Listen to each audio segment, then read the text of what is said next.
Okay, we have completed antioxidant in last class. So, so we have discussed that जो RDA होता है and जो estimated average intake है Indians का वो था डिफरेंट. अगर दोनों डिफरेंट होगा तो क्या होगा, डिफिशियंसी होगी. बट बहुत ज्यादा गैप नहीं है आज की डेट में compare to previous. But malnutrition आज की डेट में दो टाइप के हैं. पहले जैसे सिर्फ अंडरवेट हुआ करते थे, आज की डेट में ओवरवेट भी होने लगे हैं. तो आज की डेट में हमें रिस्ट्रिक्शंस करने हैं, ना कि हमें चीपर फूड ज्यादा देखने हैं कि लो फैट, लो इकोनॉमिक में कौन सा रिच फैट, ये सब चीजें आएंगी. पहले जो केसेस ज्यादा होते थे कम्युनिटी न्यूट्रिशन में, दैट इज पीईएम केसेस होते थे, जैसे प्रोटीन एनर्जी माल न्यूट्रिशन. सो इसमें हम लो सोशियो इकोनॉमिक ग्रुप के लिए स्पेशल डाइट प्लान करते थे, like which food is easily available and is cheaper, और एक चीज खाने से कैसे कंप्लीट हो जाएगा. अगर मैं एक आइडिया बताऊं फॉर अंडरवेट पर्सन जिनमें प्रोटीन एनर्जी माल न्यूट्रिशन है दोनों का, तो फिर एक सबसे इजी मेथड है that is jaggery and peanut. Jaggery and peanut is good combination. इसमें गुड क्वांटिटी ऑफ एनर्जी भी जाता है एंड फैट भी जाता है, and protein is also good source. Good fats होते हैं इसमें, तो that is good source of protein energy mall nutrition का सप्लीमेंट. एंड ये जो चिक्की बोलते हैं बहुत सारे स्टेट्स में, एंड गुड़ की पट्टी बोलते हैं, तो बहुत सारे नेम से आते हैं गुड़ एंड पीनट का कॉम्बिनेशन. तो that is very good to take. इससे गुड प्रोटीन्स मिलता है और बच्चों को दिया जा सकता है. And pregnant women also can take, अगर उनका ओवरवेट नहीं है तो. सो कुछ पोर्शन में प्रेग्नेंट वुमेन ले सकते हैं, बिकॉज इस टाइम में एनर्जी एंड प्रोटीन दोनों की रिक्वायरमेंट ज्यादा होती है. तो ये सोर्स इजीली कंप्लीट करता है प्रोटीन एंड एनर्जी की रिक्वायरमेंट को.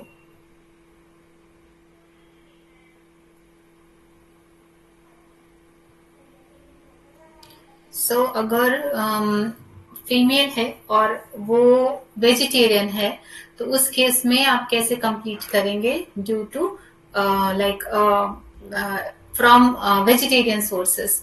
तो दीज आर कमल डंडी बोलते हैं, that is lotus stem. Lotus का पार्ट होता है, वो काफी स्टेट्स में अवेलेबल है. व्हाइट कलर का स्टेम होता है, that is very rich in iron.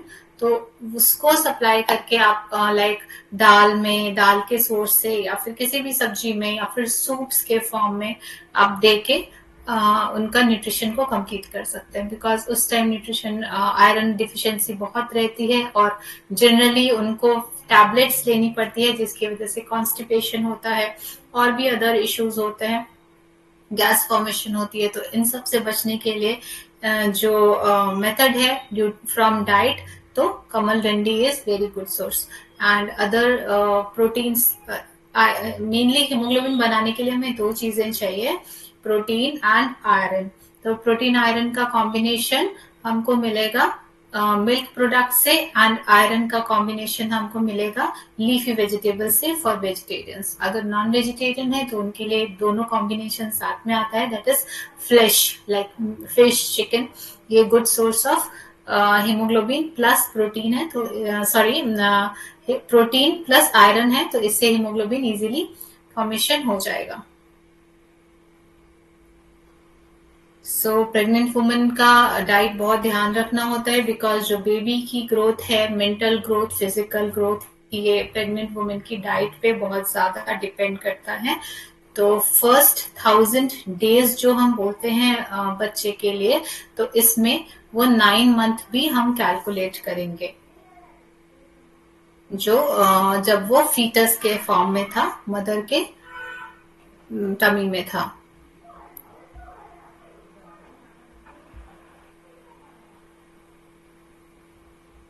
सो जब आप कैलकुलेशन करते हैं अपनी डाइट की या किसी पेशेंट की डाइट की, वो ले कितना रहा है, तो उसके लिए हम सारे न्यूट्रिटिव वैल्यू देखते हैं, पालक का कितना, आलू का कितना, है ना। मगर इस तरह से प्रैक्टिकली करना थोड़ा मुश्किल हो जाता है। तो हमारे हॉस्पिटल में हमने एक एवरेज वैल्यू निकाली हुई है, that I share in next class, जिसमें हम बताते हैं कि एक एवरेज निकाल दिया जाता है। तो जस्ट एक वेजिटेबल का एक वैल्यू है, दाल का एक वैल्यू है, मिल्क का एक वैल्यू है, एंड कर्ड का एक वैल्यू है। ऐसा नहीं है कि काउज मिल्क का अलग है, बफेलो मिल्क का अलग है, पालक का अलग है, एंड सबका अलग है, मेरेंथस का। बिकॉज आप जब बुक में जाएंगे तो आपको सबकी वैल्यूज अलग दिखेगी, लेकिन एक एवरेज निकाल दी जाती है फॉर प्रैक्टिकल यूज कि इंसान कितना खा रहा है। सो एक वीट का अलग वैल्यू है, एंड आटा का, जो बोलते हैं चावल का, एक एवरेज वैल्यू निकाला जाता है, एंड एक कॉमन सीरियल की वैल्यू निकाल दी जाती है। लाइक राइस रोटी आदमी जो भी खा रहा है, तो सीरियल को ही हम काउंट करेंगे, क्योंकि बहुत ज्यादा राइस एंड रोटी में डिफरेंस नहीं है। You have to suggest that कि आप हाई फाइबर खाइए, लाइक कोशिश करिए ब्राउन राइस खाने का, ब्लैक राइस खाने का। व्हीट के केस में, फ्लोर के केस में आप बोल सकते हैं कि होल व्हीट खाइए rather than maida and refined floor. तो उस तरह से ले सकते हैं। मिलेट के फॉर्म में खाइए, तो उनका फाइबर इंटेक ज्यादा हो जाएगा एंड कैलोरी इंटेक कम हो जाएगा। लेकिन एक एवरेज निकाल दिया जाता है सीरियल का, जिससे हम उनका कैलकुलेशन निकालते हैं। सो इस तरह से बहुत इजी है, वेट लॉस करना बहुत मुश्किल नहीं है। जस्ट जो चैलेंजेस होते हैं कुछ डाइट्स में जो मैं फेस करती हूँ, दैट इज रीनल के केसेस, क्योंकि इसमें काफी कम चीजें हम दे पाते हैं पेशेंट्स को, तो उनको काउंसिल करना होता है प्रॉपर्ली कि आपको ये चीजें नहीं खानी है। मगर जब पेशेंट का रिजल्ट अच्छा आता है, जब उनका क्रिएटिनिन, सोडियम, पोटेशियम नॉर्मल आता है, तो they feel good and they, और वो कंटिन्यू उसको फॉलो करते हैं, रिव्यू करते हैं। मगर कोशिश करिए जब पेशेंट डायबिटिक है तभी उनको रीच करने का और तभी उनको काउंसिल करने का, ताकि वो पेशेंट डायबिटिक के केस ताकि वो रीनल तक ना जा पाए। बिकॉज डायबिटिक के केस में हमें बहुत ज्यादा रिस्ट्रिक्शन करने की जरूरत नहीं होती है, अप्रोक्सीमेटली वो नॉर्मल डाइट ही होती है, डायबिटिक डाइट, बहुत ज्यादा रिस्ट्रिक्शंस नहीं है। Just you have to restrict simple sugars, and जो जूसेस के फॉर्म में है जो तुरंत शुगर के लेवल को बढ़ाते हैं, जस्ट वही। मगर जब पेशेंट रीनल हो जाता है, उस केस में हमें ऐसे वेजिटेबल, ऐसे फ्रूट्स देने होते हैं जिनका लो पोटेशियम हो, लो सोडियम हो, एंड जिसमें प्रोटीन भी कम हो, ऐसा फूड देना होता है। बिकॉज अगर पेशेंट डायलिसिस पे नहीं है तो we have to give restricted protein like 30 to 40 gram of proteins. तो उस केस में काफी रिस्ट्रिक्शंस करनी पड़ती है। बट पेशेंट्स को जो रिलीफ होता है बार बार विजिट करने का डॉक्टर के पास, वो एक प्रॉपर डाइट से ही मिलता है। जब पेशेंट हमारे पास आते हैं, जब डाइट लेते हैं, तब उसके बाद उन्हें फ्रीक्वेंटली डॉक्टर विजिट नहीं करनी पड़ती, उन्हें वीकनेस नहीं होती, एंड उनके लेवल्स इतने फ्लक्चुएट्स नहीं होते जिससे कि उन्हें बार बार डॉक्टर विजिट करना पड़ता है। तो इफ पेशेंट, किनको कंपल्सरी डाइटिशियन को विजिट करना ही चाहिए, they are number 1 who are obese, overweight जो भी हैं उनको विजिट करना ही चाहिए, जो अंडरवेट है उनको भी करना चाहिए। ये सबसे बेसिक हो गया। उसके बाद डायबिटिक को कंपल्सरी है कि उनको विजिट करना ही है, अदरवाइज उनका शुगर लेवल मेंटेन नहीं रहेगा एंड वो काफी अदर रेटिनोपैथी एंड नेफ्रोपैथी की तरफ चले जाएंगे। उसके बाद आता है नेफ्रोपैथी, जिसमें किडनी इफेक्टेड होती है।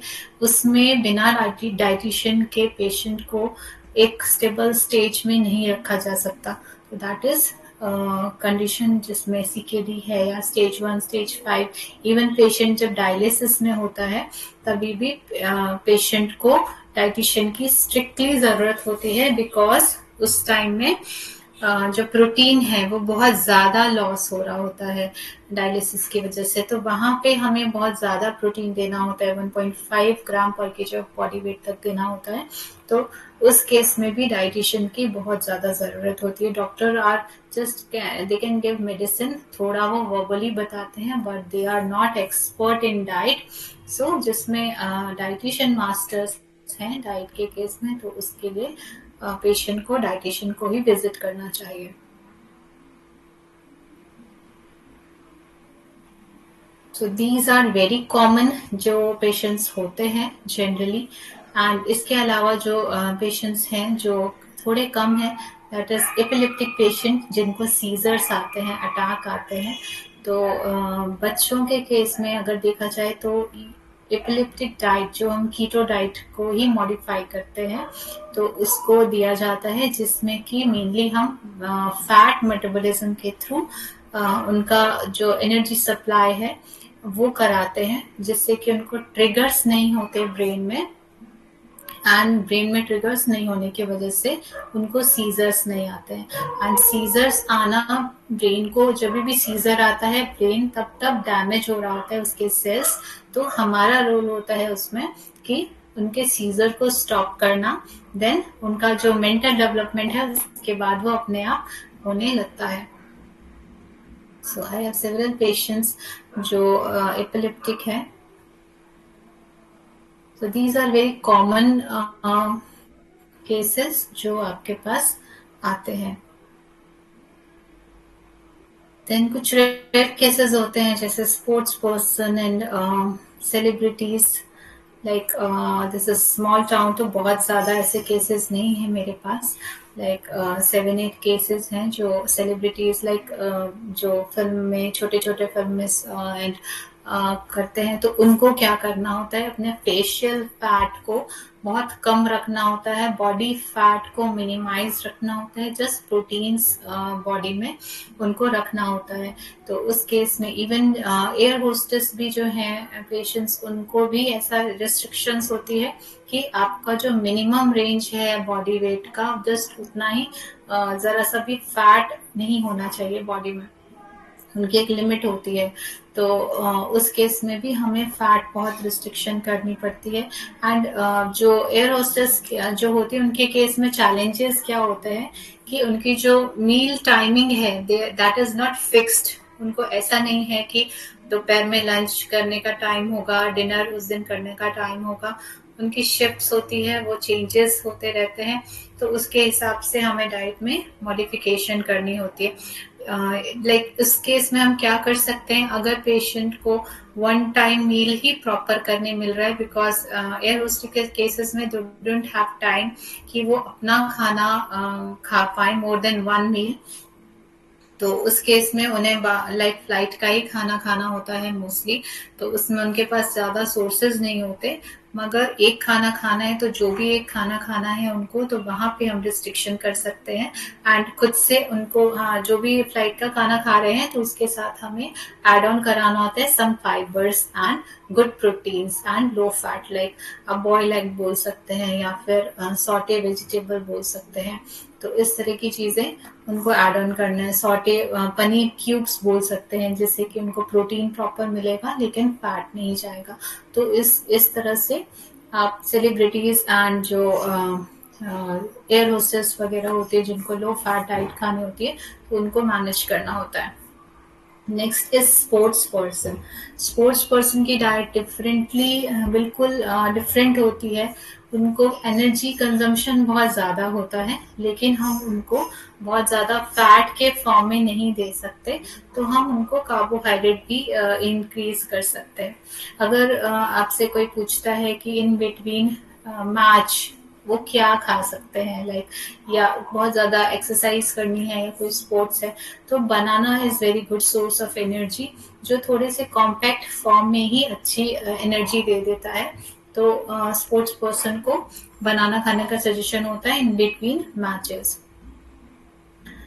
एंड उनकी डाइट में नॉर्मल कैलोरी से ज़्यादा इंटेक होता है, एंड मोस्टली प्रोटीन होता है। उनकी प्रोटीन इंटेक ज़्यादा होती है बिकॉज उनकी जो सेल रिपेयर है वो करना होता है, बहुत सेल डैमेज होते हैं उनके, तो उनमें सेल रिपेयर ज़्यादा करना होता है। तो इनमें हम 1.2 से 1.3 पर केजी ऑफ बॉडी वेट तक प्रोटीन दे सकते हैं।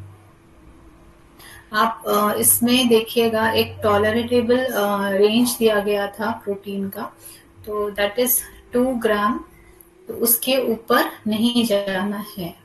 ठीक है, तो आप प्रोटीन दीजिए ज्यादा, लेकिन 2 ग्राम पर केजी बॉडी वेट के ऊपर मत दीजिए। हर चीज का एक टॉलरेटेबल रेंज बनाया गया है कि उसके ऊपर देने की जरूरत नहीं है या फिर नहीं देना चाहिए।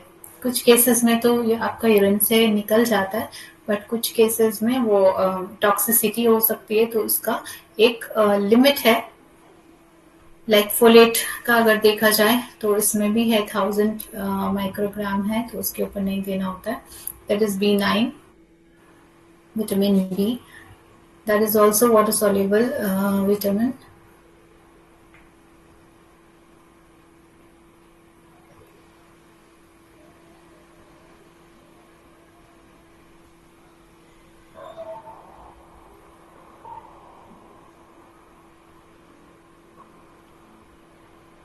आयरन की भी टॉक्सिसिटी होती है, तो that is 45 gram per day, उससे ज्यादा नहीं देना है माइक्रोग्राम।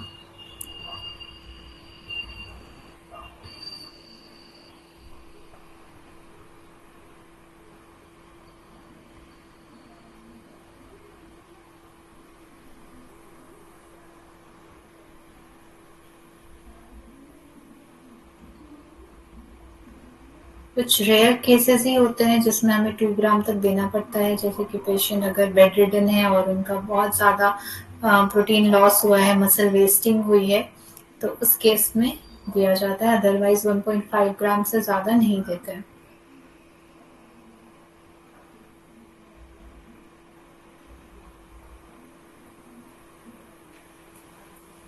ओके, सो और अगर केसेस की बात करें, जैसे कि एजिंग, आज की ये डेट में एजिंग पे बहुत बात होती है कि एज को कैसे कंट्रोल किया जाए।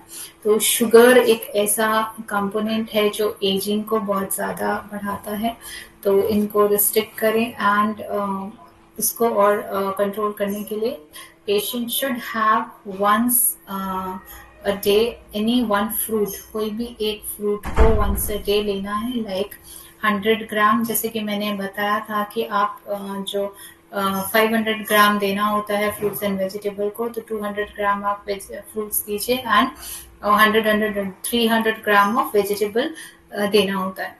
तो इस तरह से आप डिवाइड कर सकते हैं, बट मिनिमम रिक्वायरमेंट पर डे इज 100 ग्राम फ्रूट खाना ही है। And it should B everyday basis. कोशिश करिए कि एवरीडे बेसिस में patient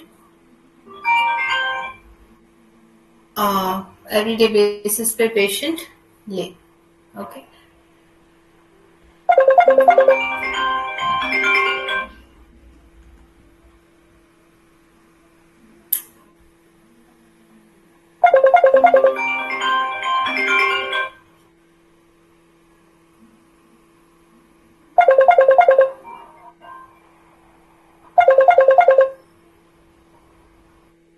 hello.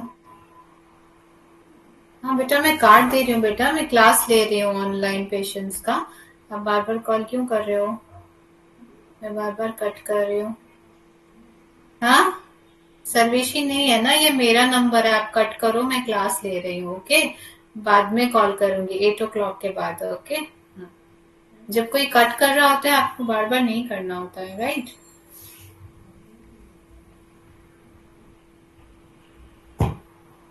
Shit.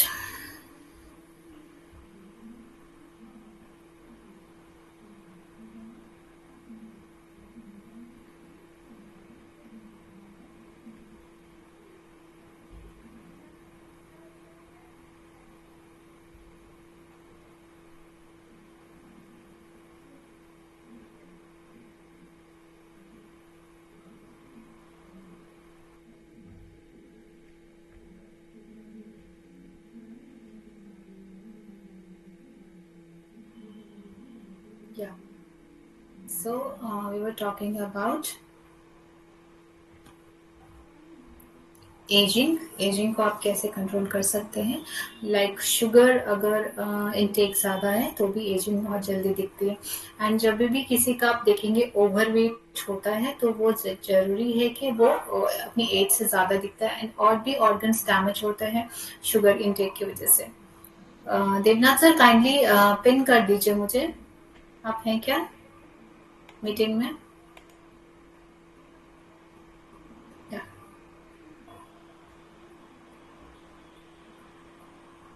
So first of all, I stop like every patient's की शुगर इनटेक बंद कर दीजिए, because I don't recommend anyone कि किसी को भी शुगर की ज़रूरत होती है।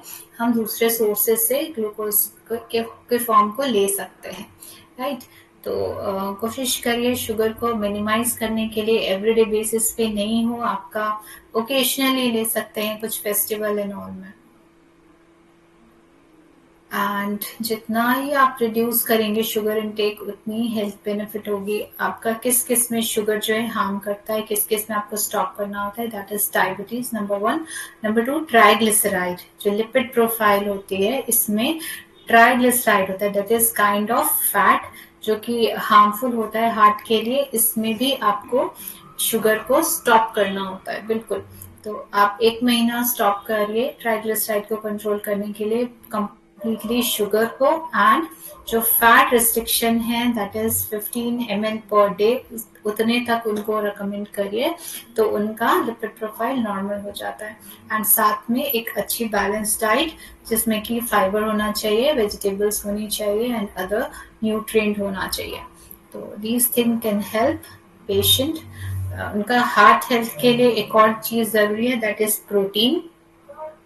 प्रोटीन जो है मसल, जो हार्ट है दैट इज मसल ओनली, तो उसको स्ट्रेंथन करता है। तो चेक करना है कि पेशेंट का प्रोटीन भी ऑप्टिमम जा रहा है कि नहीं।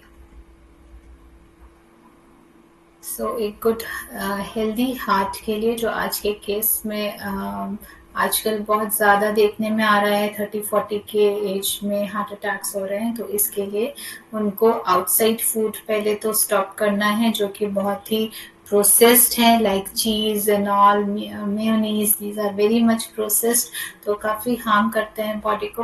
तो इनको स्टॉप करना है। सेकेंड थिंग, सिंपल शुगर को स्टॉप करना है। थर्ड थिंग, जो फैट इनटेक है उसको लिमिट करना है, स्टॉप नहीं करना है। That is 15 to 20। अगर बहुत ज्यादा बड़ा हुआ है लाइक 500-600 भी होता है पेशेंट का, तो उस केस में आप 15 तक कर दीजिए। अगर ठीक ठाक है लाइक 400 तक भी गया है तो आप 20 ml तक दे सकते हैं पेशेंट को, उतना ज्यादा रिस्की नहीं है। लेकिन अगर patient diabetic plus lipid profile खराब है तो उस केस में पेशेंट को स्ट्रिक्टली आप सजेस्ट करिए कि वो not more than 15 ml oil consume करें। जो भी मिल्क प्रोडक्ट खाएंगे, because milk are allowed. Some doctors confusion में बोल देते हैं कि आप मिल्क बंद कर दो, लेकिन ऐसा नहीं है। मिल्क खाना चाहिए जो भी कार्डियक पेशेंट होते हैं, बट कौन सा milk, that should be low fat milk, because milk बहुत अच्छा सोर्स है प्रोटीन का। तो उसको लेना चाहिए in the form of chicken, curd, normal milk, but it should be low fat, क्योंकि मिल्क के सोर्स से भी बहुत ज्यादा फैट आ जाता है। तो समवेयर सेमिनार्स में डॉक्टर सुनते हैं कि फैट मिल्क में फैट होता है, नहीं देना चाहिए। तो ऐसा नहीं है, हम दे सकते हैं मिल्क, मगर उसको मॉडिफाइड फॉर्म में देना है। बिकॉज इंडिया में बहुत कम है जो नॉन वेजिटेरियन फूड खाते हैं, मोस्टली वेजिटेरियन फूड ही खाते हैं। जो नॉन वेजिटेरियन है वो भी रोज तो नॉन वेज मोस्टली नहीं खाते हैं। तो जो गुड सोर्स है, इजी सोर्स है, that is milk and milk product. तो वो एक अच्छा फर्स्ट क्लास प्रोटीन है। तो अगर हम उसको बंद कर देंगे तो पेशेंट को प्रोटीन सप्लाई करना बहुत मुश्किल हो जाएगा। तो कभी भी मिल्क स्टॉप मत करिए जब तक कि पेशेंट को लैक्टोज इंटॉलरेंस नहीं है। अगर लैक्टोज इंटॉलरेंस भी है तो कर्ड के फॉर्म में वो पेशेंट ले सकता है।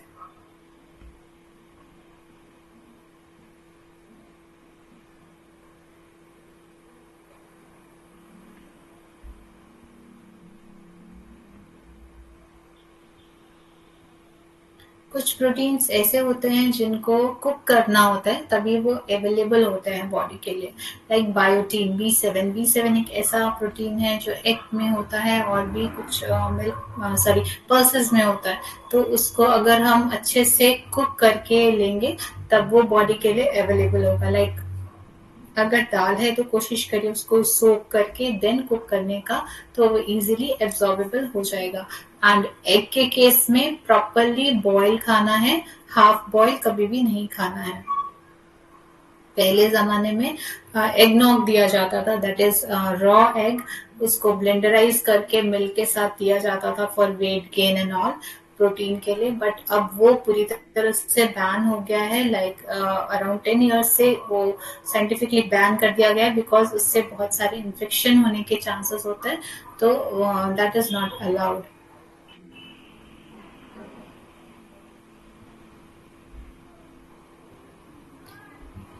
Then, if we talk about ascorbic acid, तो विटामिन सी के केस में this is subject to estimate EAR, RDA। तो इनको हम कोशिश करना है कि अभी विंटर्स के टाइम में आंवला is very easy source of ascorbic acid, जो आपकी स्किन को हेल्दी रखती है एंड आपके इन्फेक्शन से बचाती है। इस टाइम में बहुत ज्यादा इन्फेक्शन होने के चांसेस होते हैं, वायरल फीवर एंड ऑल। तो इस टाइम में मार्केट में अवेलेबल है उसको बचने के लिए चीजें। तो जैसे कि आंवला हो गया, वो कोशिश करिए डेली डाइट में एक आंवला आप डाल दीजिए, किसी भी फॉर्म में आप दाल में एंड चटनी में कैसे भी करके कंज्यूम करिए एंड फैमिली को भी कंज्यूम करने के लिए एनकरेज करिए। एंड विंटर्स में बोला जाता है घी कम खाओ, फैट कम खाओ। ऐसा कुछ नहीं है कि घी खाने से बॉडी में जाके वो जम जाएगा और हार्ट अटैक कर देगा। एक्चुअली विंटर्स में भी उतना ही फैट खाना है जितना समर्स में खाना है। तो ऐसा कुछ नहीं है कि बॉडी के अंदर जम जाएगा, बिकॉज बॉडी का टेम्परेचर अलग होता है। जो घी होता है उसको जमने के लिए बिलो 20 डिग्री सेल्सियस चाहिए होता है, और हमारी बॉडी का टेम्परेचर 20 डिग्री के नीचे नहीं जाता है। अराउंड 38 डिग्री तक वो रहता है, 32-38 के बीच में रहता है। तो उसको जरूरत नहीं है कि घी खाएंगे तो अंदर जाके वो जम जाएगा और हार्ट अटैक कर देगा। ऐसा कुछ भी नहीं है, दैट इज मिथ। तो 20 डिग्री सेल्सियस के नीचे जाने से घी जमता है, और हमारी बॉडी का टेम्परेचर सेल्सियस में देखा जाए तो 32 से 38 के बीच में होता है।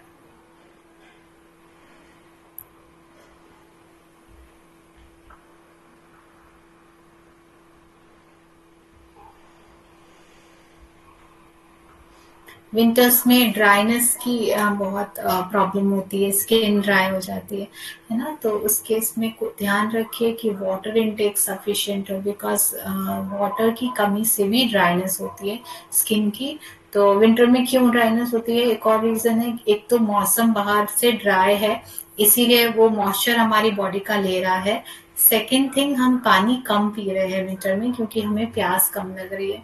तो कोशिश करना है कि प्यास को ध्यान में नहीं रखते हुए पानी फ्रीक्वेंटली पीते रहे, और विंटर में भी 2.5 तो आपको रीच करना है वाटर। तो वाटर हमने कल जैसे बताया था कि 27 से 52 ml पर केजी ऑफ बॉडी वेट के अकॉर्डिंग होता है। तो आप अपना कैलकुलेशन कर लीजिए।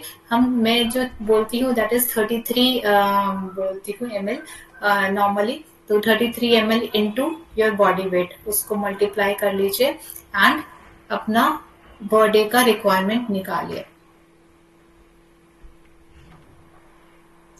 अभी डेंगू के केसेस आ रहे हैं, तो डेंगू के केसेस में आपको वैसे ही 40 ml पर डे पर केजी ऑफ बॉडी वेट उसको मैनेज करना है।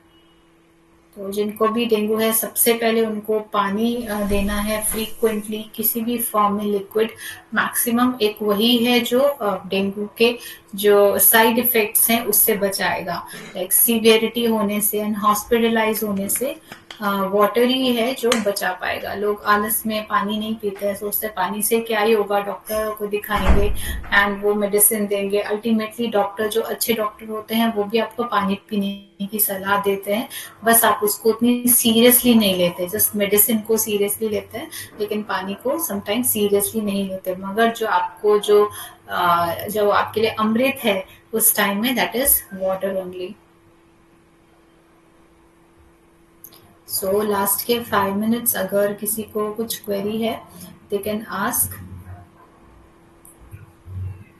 इन next class I share that news जो हमने निकाले हैं for average tables and serials.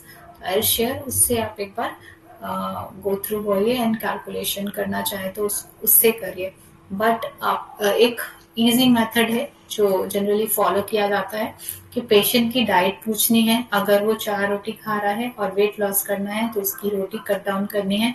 Mostly patient जो है, आप चेक करेंगे तो उनकी प्रोटीन इनटेक बहुत कम होती है, तो प्रोटीन इनटेक आपको हर मील में देनी है कोई ना कोई सोर्स से। सेकेंड थिंग आपको, थर्ड थिंग आपको फैट चेक करना है, वो कितना मंथली ले रहा है। अगर उसको नहीं पता है तो आपको कैलकुलेट करके बताना है कि उनका कितना कंजम्पशन होना चाहिए। फोर्थ थिंग, उनको एक्सरसाइज के लिए इनकरेज करना है। डाइट के साथ 30 minute walk per day is recommended. तो कोशिश करना है। जिम वगैरह I don't pressurise to join, because इसमें केस में क्या होता है कि पेशेंट छोड़ देते हैं थोड़े दिन बाद, एंड जिम में कई बार गलत एक्सरसाइज करने से क्या होता है कि एक तो कुछ भी क्रैम्प आ सकता है, पेन आ सकता है अगर अच्छा ट्रेनर नहीं है तो। एंड सेकेंड थिंग, कई बार फैट स्टबन हो जाता है, तो वेट लॉस के केस में कुछ एक्सरसाइजेस नहीं करनी होती हैं। तो आई जस्ट सजेस्ट कि आपको जिम करना है तो you just go for treadmill. तो ट्रेडमिल करिए, वॉकिंग करिए। जो वेट लिफ्टिंग एंड ऑल है ये मैं बहुत सजेस्ट नहीं करती, क्योंकि कुछ चीजें ऐसी हैं इसमें जिससे कि फैट स्टबन हो जाता है, एंड प्रोटीन जब गेन होता है, बहुत ज्यादा मसल गेन होता है, तो वेट लॉस का समझ में भी नहीं आता। तो फर्स्टली हमें वेट लॉस करना होता है, देन आपको अगर पेशेंट को बॉडी बिल्डिंग करनी है वो दूसरा केस हो गया, लेकिन लिफ्टिंग वगैरह उनको सजेस्ट नहीं किया जाता, weight lifting and all. Okay, any question? Hello ma'am. या, हेलो। हाँ जी। मेरा फोन का थोड़ा इश्यू होता है। जो अभी आप पढ़ा रहे हो रोज, इसका नोट्स है क्या? कौन से पेज नंबर? मुझे कुछ मिल नहीं रहा है। कौन सा मैंने, सब्जेक्ट का है अभी जो है? क्योंकि मेरा फोन का बीच में इश्यू होता है। ओके, एक पीडीएफ मैंने शेयर किया था, that is recommended from WHO, world health organisation, and national institute of nutrition.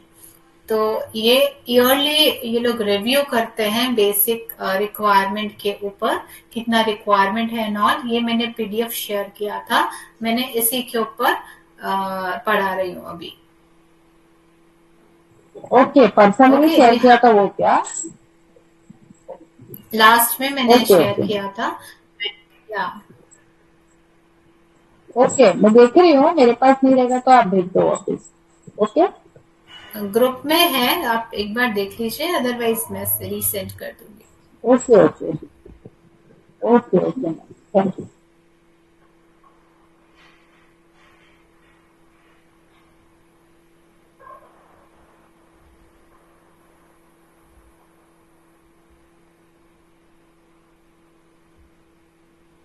If I ask about dengue, तो कैसी डाइट होनी चाहिए, कोई बता पाएंगे? Yes ma'am. या, आप मैम डेंगू बेसिकली में बता सबसे पहले दीजिए। बेसिकली ऐसे करके बताइए, प्रोटीन, फैट, कार्बोहाइड्रेट एंड कुछ एक्स्ट्रा में कुछ एडिशनल हमें करना होता है जैसे कि वाटर एंड ऑल, तो उसका आप बताइए। ओके, तो प्रोटीन कैसा होगा, फैट मैम कैसा होगा एंड कार्बोहाइड्रेट, ये तीन मेनली आपको बताने होंगे, एंड साथ में एसेंशियल कुछ भी एक्स्ट्रा है तो बताइए। मैम ये तो थोड़ा कंफ्यूज हो जाएगा मुझे। ओके, जैसे आपको समझ में आ रहा है बताइए, क्योंकि ये बहुत important ma'am question. Fat fat कम लेना चाहिए हमें, लिक्विड ज़्यादा लेना चाहिए, जो भी लिक्विड से रिलेटेड चीज़ होती हैं, और कार्बोहाइड्रेट भी हमें कम लेना चाहिए, क्योंकि जो पेशेंट होता है उसको ज़्यादा चलना फिरना भी नहीं होता, प्लेटलेट्स कम हो जाती हैं उसकी, और कार्बोहाइड्रेट से हमें ज़्यादा एनर्जी मिलती है और फिर उसका कंजप्शन बहुत ज़्यादा करने के लिए हमें काम करना होता है, और वो मतलब कि बॉडी में घुलता भी नहीं है अच्छे से, तो लिक्विड ज़्यादा लेना चाहिए जिससे कि उसकी प्लेटलेट्स बढ़े, ब्लड जो है वो अच्छे से फ्लो करता रहे शरीर के अंदर, जो खून का जमाव होता है वो मतलब पतला होके अच्छे से बहने लग जाए, क्योंकि डॉक्टर भी ग्लूकोज ही चढ़ाते हैं हमें, मैंने देखा है ज्यादातर जिनको वो होता है तो जो। सलाइन चढ़ाते हैं, दैट इज वाटर ओनली, तो हाँ वो जी। वॉल्यूम ही देते हैं, लिक्विड ही चढ़ाते हैं, और कोई ट्रीटमेंट नहीं है इसमें। एंड हाँ जी। प्रोटीन के बारे में बताइए। मैम प्रोटीन के बारे प्रोटीन में। देना होता है ज्यादा, लाइक नॉर्मल से कोशिश करना है 1 ग्राम पर केजी ऑफ बॉडी वेट। तो उससे क्या होगा, क्योंकि फीवर भी होता है साथ में, राइट? तो फीवर में हमेशा प्रोटीन ज्यादा लगता है, क्योंकि सेल्स बहुत ब्रेक डाउन होते हैं, सेल्स बहुत टूटते हैं, तो आपको प्रोटीन का ध्यान देना है। तो पेशेंट को अगर खाने की इच्छा नहीं हो रही है, तो उस केस में आप क्या देंगे, सूप्स दे दीजिए। अगर एग खाते हैं तो एग, एग का सूप नहीं खाते तो सूप्स में छेना का ऐड ऑन कर दीजिए, तो पेशेंट को प्रोटीन्स भी मिलेगा। और आप उसमें थोड़ा सा फैट भी ऐड करिए, बिकॉज पेशेंट कार्बोहाइड्रेट के फॉर्म में नहीं ले रहा होता ज्यादा, राइट? उस टाइम में भूख नहीं होती है उतनी। तो अगर वो नॉर्मल खाना खा रहा है, खाना कम करने की जरूरत नहीं है, जितना पहले खाता था ऑलमोस्ट उतना ही खाएगा। ठीक है, उस टाइम हमें वेट का ध्यान नहीं रखना है, उस टाइम उसका सर्वाइवल पे हमें ध्यान देना है। एक ओके। Second ma'am. हाँ जी। मैम खाना डाइजेस्ट होता ही नहीं है, कुछ भी खा ले, इवन जब हम्म, दलिया खिचड़ी भी खाता है हम्म, तो तुरंत हम्म, वॉमिटिंग हो जाता है, मैंने ऐसे कुछ लोग हम्म, देखे हैं जिनको डेंगू हाँ, होता है, तो वो सीवियर बिल्कुल भी कुछ नहीं केसेस में, खाता। हाँ जी। उनके। सीवियर, जितना ज्यादा सीवियर होगा डाइजेशन वीक होता है, उसमें सेल डैमेज होते हैं बिकॉज। तो मेनली ध्यान रखना है कि सूप्स के फॉर्म में दीजिए। मेरे बच्चों को दोनों को एक बार एक साथ ही हो गया था। तो उनके केस में मैंने इमीडिएट जैसे ही उनका पता चला कि बैक एक है, तो और उस टाइम डेंगू का सीजन भी था, तो इमीडिएट मैंने चेक कराया और समझ में आ गया डेंगू है। तो जस्ट वाटर इनटेक बहुत ज्यादा दिया, लाइक कोकोनट वाटर के फॉर्म में, तो उसमें थोड़ा एनर्जी भी आ गई। एंड सूप्स जो नॉर्मल वेजिटेबल सूप, एंड उसी में थोड़ा सा दाल का पानी, चावल का पानी, जो हम स्टार्च बोलते हैं, कुक्ड राइस, क्योंकि वहां से एनर्जी आ जाती है। एंड उसी में थोड़ा सा छेना का लाइक क्रम्बल करके वो डाल दिया, सिर्फ उतना ही दिया था। उनको कुछ भी प्रॉब्लम नहीं हुई और बहुत इजीली वो रिकवर कर गए। लाइक 1 डे उनको बैक रहा होगा, बट एवरीडे प्लेटलेट जरूर चेक कराया, क्योंकि वो चेक रखना होता है। And papaya is very good for this. तो पपाया के लीफ का लाइक कंसंट्रेटेड फॉर्म थोड़ा सा 5 ml, 10 ml, 10 ml जैसा दिया। एंड जस्ट लिक्विड, लिक्विड पे ध्यान दिया, लिक्विड बहुत ज्यादा दिया, क्योंकि उस टाइम हमें वेट का ध्यान नहीं रखना है कि ज्यादा है कम है। तो अगर पेशेंट को लूज मोशन हो रहा है तो उस केस में फैट हम नहीं देंगे, जस्ट नॉर्मल राइस वाटर दे सकते हैं उसमें, या डाब वाटर दे सकते हैं। सबसे इजीली जो डाइजेस्ट होता है लूज मोशन के केस में, दैट इज डाब वाटर, जो कोकोनट वाटर बोलते हैं, वो फॉर्म दे दीजिए। अगर पेशेंट का डाइजेशन ठीक है तो आप नॉर्मल खाना दीजिए, एंड साथ में कोशिश करिए लिक्विड के फॉर्म में ज्यादा दीजिए, सूप्स एंड और ज्यादा दीजिए। ओके। तो वेरी कर रहा है कि क्या क्या चीजें हैं साथ में। अगर लूज मोशन है फिर तो आप डेफिनेटली सॉलिड फूड मत दीजिए, लिक्विड दीजिए। अगर थोड़ा बेटर है तो सेमी सॉलिड।